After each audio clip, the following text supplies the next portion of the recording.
दोस्तों, board exam की सही दिशा में बेहतरीन और निःशुल्क तैयारी करने के लिए जीके विद काला को सब्सक्राइब करें, बेल आइकन को प्रेस करें, प्ले लिस्ट का विजिट जरूर करें। नमस्ते प्यारे बच्चों, मैं रमेश काला जीके विद काला पर आपका स्वागत करता हूं। अगर आपको अनिवार्य हिंदी में 95% से ऊपर अंक चाहे तो दिमाग का ढक्कन खोल लो दोस्तों आप, क्योंकि हिंदी की ज़बरदस्त तैयारी करवा रहे हैं हमारे चैनल पर। आप देख सकते हैं कि पहला लेसन 2 पार्टों के रूप में हमने अपलोड कर दिया। ये दूसरा लेसन है कि भ्रमर गीत से चयनित कुछ पद हैं सूरदास जी के, उनको हम पढ़ेंगे। इस वीडियो में 101% क्वेश्चन पूछा जाएगा बोर्ड एग्जाम में।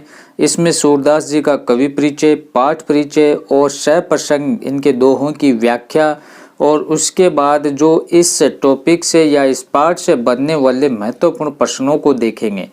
कंप्लीट वीडियो आप ज़रूर देखें। चैनल पे नए हैं तो चैनल को सब्सक्राइब करके बेल आइकन को प्रेस कर लें। दोस्तों, मैंने कक्षा 12 के और विषय भी करवा रखे हैं, प्ले लिस्ट में जाकर आप ज़रूर देखें। पहला आप देख सकते हैं कि सूरदास जी के बारे में हम इनका कवि परिचय देखते हैं। प्रश्न पूछ लिया जाता है कि कवि आपका सूरदास जी का कवि परिचय लिखिए या सूरदास जी के परिचय लिखिए या सूरदास जी के बारे में आप क्या जानते हैं। कैसे भी प्रश्न आ सकता है, तो आप क्या लिखोगे बोर्ड एग्जाम में कि सूरदास जी का जन्म है वो 1483 ईस्वी में दिल्ली के निकट सीही नामक गांव में हुआ था।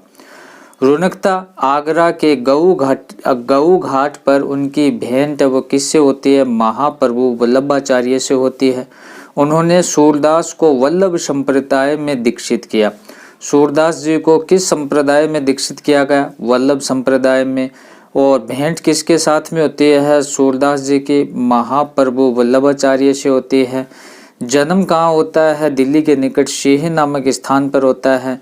फिर है कि सूरदास जी ने ब्रज भाषा में उत्तम कोटि का साहित्य सर्जन किया। कौन सी भाषा में? ब्रज भाषा में। अपने आराध्य, देखो सूरदास जी श्री कृष्ण को आराध्य मानते हैं और श्री कृष्ण के संबंध में वो दोहा लिखते हैं। सह प्रसंग व्याख्या इसमें हम पढ़ेंगे। अपने आराध्य श्री कृष्ण की लीलाओं का जितना सुंदर चित्रण इन्होंने किया है वह अनुपम माना जाता है, और ये भक्ति, श्रृंगार, वात्सल्य के अद्वितीय कवि माने जाते हैं। तो सूरदास जी हैं वो बहुत ही अच्छा मार्मिक चित्रण किया है श्री कृष्ण जी का, और इन्हें भक्ति और श्रृंगार का और वात्सल्य, आपसी मेल मिलाप, भाईचारे का अद्वितीय कवि माना जाता है ये सूरदास जी। सूरदास जी को हिंदी साहित्य का सूर्य माना जाता है। छोटा क्वेश्चन आपसे पूछ लिया जाए कि हिंदी साहित्य का सूर्य किसे कहा जाता है, तो हमारा उत्तर क्या होगा? सूरदास जी। ठीक है दोस्तों, इनके द्वारा रचित कृतियां 3 मानी जाती हैं, महत्वपूर्ण है। सूर सागर, सूर सारावली और साहित्य लहरी। इन तीनों को आप याद रखें। जो ये कृतियां हैं किसकी है दोस्तों? सूरदास जी की हैं। सूर सागर के पद भागवत की कथा के आधार पर हैं। इसमें भ्रमर गीत का विशेष महत्व है। पाठ परिचय की अगर हम बात करें, देखो कवि परिचय हमने पढ़ लिया। अब पाठ परिचय की, पाठ में क्या चीज़ है कि पाठ में भ्रमर गीत से 6 पद लिए गए हैं। देखो सूरदास जी के 6 पद लिए गए हैं।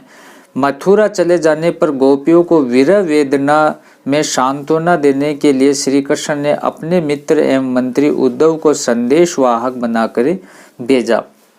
जब ये मथुरा चले जाते हैं श्री कृष्ण, तो गोपियों के लिए विरह वेदना और संवेदना के लिए श्री कृष्ण का एक मित्र और मंत्री था जिसका नाम था उद्धव, को संदेश वाहक बनाकर भेजता है। और क्या कहा जाता है कि उद्धव ने गोपियों को निर्गुण ब्रह्म एवं योग का उपदेश दिया। उद्धव ने क्या कहा गोपियों को कि निर्गुण, आप जानते पहले पाठ में हमने सगुण और निर्गुण का महत्व या निर्गुण और सगुण के बारे में हमने पढ़ा था। सगुण वो होता है जो ईश्वर में आस्था रखते हैं, विश्वास रखते हैं, और निर्गुण वो होते हैं जो ईश्वर को नहीं मानते हैं। तो गोपियों को निर्गुण ब्रह्म और योग का उपदेश दिया। इस अवसर पर गोपियों ने अपनी प्रेम निष्ठा, अनन्यता, वेदना और विवशता को लेकर जो कुछ कहा उससे संबंधित इन पदों में सुंदर भावाभिव्यक्ति हुई है, और विरह वेदना और उपालब्धि की दृष्टि से विशेष महत्व है। एक तरफ उद्धव को भेजते हैं श्री कृष्ण गोपियों के पास और निर्गुण भक्ति की वो उनके बारे में बताते हैं, और दूसरी तरफ जो गोपियां हैं वो उद्धव को श्री कृष्ण के प्रति प्रेम की भावना उमड़ कर उनमें आती है, प्रेम के बारे में बताते हैं। ये सभी क्या है, ये संवाद क्या है, सूरदास के भ्रमर गीत में या इनके पद में है। नेक्स्ट आप देखें कि सप्रसंग व्याख्या किस प्रकार से करनी होगी। आपको एक पद दे दिया जाएगा, उसके बाद में आपको ये कहा जाएगा कि इसकी सप्रसंग व्याख्या कीजिए। तो भ्रमर गीत से कुछ महत्वपूर्ण मैं पद लेकर आया हूँ। आप देखें कि हमारे हरि हारिल की लहरी, मन कर्म वचन नंद नंदन सो उर, ये दृढ़ करी पकरी जो जागत सोवत सपने, सोतुख कान कान जकरी, सुनते ही जोग लगत ऐसो अली, जो करुई ककरी सोई व्याधि हमें ले आए, देखी सुनी न करी, ये तो सूर तिन्हें ले दीजिए जिनके मने चकरी। दोस्तों इस प्रकार से आपके एग्जाम में पूछा जाएगा, और इसको आप कैसे लिखें। सबसे पहले पद में आपको लिखना है कि प्रस्तुत पद है वो भक्त कवि सूरदास द्वारा रचित भ्रमर गीत से संकलित पदों से लिया गया है। उद्धव के द्वारा जो इसमें ज्ञान आपके जो गोपियों का उपदेश देने पर गोपियों ने अपने अनन्य निष्ठे, इसमें उसी का वर्णन है। किसका? देखो, अनन्य निष्ठा, प्रेम भक्ति, वेदना प्रकट करते हुए जो कुछ कहा उसमें उसी का वर्णन किया गया है। प्रसंग में आपको लिखना है क्या है कि ये जो पद है ये सूरदास जी द्वारा रचित है, भ्रमर गीत से लिया गया है, और इसमें उद्धव द्वारा जो ज्ञान का उपदेश देने के लिए गोपियों के पास गए थे, उनमें जो गोपियों ने अनन्य निष्ठा और प्रेम भक्ति और वेदना प्रकट की, और उसमें जो कुछ कहा गया, वर्णन किया गया, वो ही आपको प्रसंग में लिखना है। व्याख्या किस प्रकार से करनी है आपको कि सूरदास के वर्णानुसार गोपियां अपना अनन्य अनुराग प्रकट करते हुए कहने लगते हैं कि हे उद्धव, जैसे कि हमने कवि परिचय में पढ़ा था, पाठ परिचय में पढ़ा था, तो गोपियां क्या कहती है, हे उद्धव, हमारे लिए श्री कृष्ण हारिल पक्षी की कभी न छूटने वाली लकड़ी के समान है। हारिल पक्षी की कभी न छूटने वाली एक लकड़ी के समान है। दोस्तों, हारिल एक पक्षी होता है जो सदैव अपने पंजों में एक लकड़ी को पकड़े रखता है, और जहाँ हरी का यहाँ शब्द लिया गया उसका मतलब होता है कर्षण, जकरी मतलब जकड़ी हुई। तो इसमें बताया कि हमने अपने हृदय में मन से, वचन से और कर्म से ये निश्चय कर लिया है कि हम नंदलाल कृष्ण के प्रति प्रेम में सदैव अनुरक्त रहेंगे। हमें सोते और जागते समय सौपन और प्रत्यक्ष में अर्थात रात दिन श्री कृष्ण के नाम के रूप में ही जकड़ रखा है, और हम उन्हीं की ही रट लगाती रहते हैं। हे मधुप, तुम्हारा निर्गुण ब्रह्म साधना और ज्ञान योग का उपदेश सुनने से ऐसा कटु लगता है जैसे कड़वी ककड़ी मुंह में लगते ही कटु लगती है। देखो, जो ये उद्धव जाता है ये गोपियों को कहता है कि तुम कृष्ण को भूल जाओ, तो कृष्ण कहती है, जो कृष्ण का ये संदेश लेकर जाता है, तो गोपियाँ कहते हैं कि हम उसको भूल नहीं सकते हैं, हारिल पक्षी की तरह हैं, और जो पंजों में लकड़ी जकड़े हुए रखता है। और उद्धव, जो तुम ऐसी बात कर रहे हो तो आप हमें एक बिल्कुल खारी या कटु ककड़ी की तरह लग रहे हो, जो मुंह में जाने पर ही कटु लगती है, मतलब मुंह खारा हो जाता है। इस प्रकार की बातें हैं वो गोपियाँ कहती है। हाँ, तुम मुझे भूल जाओ, ये मैं होने नहीं दूंगा, और मैं तुम्हें भूल जाऊं, ये हो नहीं सकता। ये तो आपने सुना होगा। इस प्रकार का सा प्रेम इसमें श्री कृष्ण और गोपियों के बीच में है, जिस निर्गुण के विषय में इसमें पहले हमने न सुना और न ही कोई आचरण किया। फिर सूरदास कहते हैं कि गोपियों ने उद्धव से स्पष्ट कहा, क्या कहा कि हे निर्गुण एवं योग साधना तो आप उन्हें सिखाइए जिनके मन चक्री के समान अस्थिर एवं भ्रमित रहते हैं। वो निर्गुण भक्ति की बात करते हैं कि आप श्री कृष्ण को भूल जाओ, ऐसी बात करते हैं, तो गोपियाँ मानने के लिए तैयार नहीं है। बिल्कुल एक अटूट बंधन, अटूट प्यार का निशानी मान सकते हैं इसमें आप, कि इसमें असीम प्यार होता है गोपियों का श्री कृष्ण के प्रति। विशेष में क्या लिखोगे कि गोपियों ने प्रेमा भक्ति की अनन्यता तथा निष्ठा व्यक्त करके निर्गुण योग साधना का विरोध किया। इसमें अनुप्रास और उपमा अलंकार प्रयुक्त है। आपको अलंकार भी लिखना विशेष में कि कौन सा अलंकार है।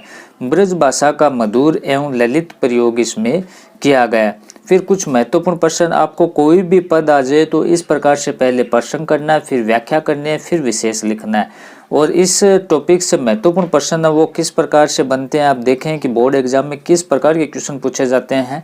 सूरदास भक्ति काल की किस काव्य धारा के कवि थे, तो आप क्या लिखोगे कि सूरदास भक्ति काल की सगुण भक्ति शाखा के श्री कृष्ण काव्य धारा के कवि थे। सगुण भक्ति शाखा के श्री कृष्ण काव्य धारा के वो कवि थे। सूरदास के पदों में किस रस की प्रधानता है, तो क्या लिखना आपको, सूरदास के बाल लीला संबंधी पदों में वात्सल्य रस की और अन्य पदों में श्रृंगार रस की प्रधानता है। हारिल पक्षी की क्या विशेषता है बताइए, जो हमने पढ़ा ऊपर।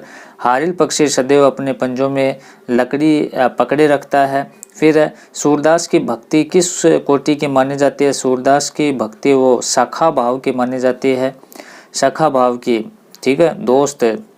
नेक्स्ट है, सुनते ही जोग लगत ऐसो अली, जो गोपियों को ज्ञान योग का उपदेश किसके समान लगा। तो गोपियों को ज्ञान योग का उपदेश है वो कड़वी ककड़ी के समान, अर्थात एकदम अरुचिकर। जो उद्धव गोपियों को ज्ञान दे रहा था वो बिल्कुल अरुचिकर उसको लगा। फिर है, सूरदास प्रभु को मग जोवत आँखिया भई, गोपियों की आंखें आगमन मार्ग देखते देखते कैसी हो गई। गोपियां है वो श्री कृष्ण के मार्ग को देखते हुए उनकी आंखें वो किस प्रकार से हो गई। क्या लिखना आपको कि गोपियों की आंखें प्रीतम श्री कृष्ण का आगमन मार्ग देखते देखते गुंजा फल के समान लाल हो गई थी। नेक्स्ट है, ताकि जननी छार, गोपियों ने किसका जन्म व्यर्थ बताया है। तो गोपियों ने किसका जन्म व्यर्थ बताया, गोपियों ने उसका जन्म व्यर्थ बताया जो श्री कृष्ण का ध्यान और स्मरण करना छोड़कर अन्य दूसरों का भजन करता है। तो उन गोपियों का मानना है कि उनका जन्म है वो व्यर्थ है। दोस्तों इस प्रकार से हमने 2 पाठ पढ़ लिए और इसके कुछ और भी पार्ट इसके आएंगे। तो वीडियो को लाइक शेयर करें, चैनल पे नए हैं तो चैनल को सब्सक्राइब करें और पूरी हिंदी आपको करवाई जाएगी। प्लेलिस्ट में जाकर आप जरूर देखें। धन्यवाद दोस्तों।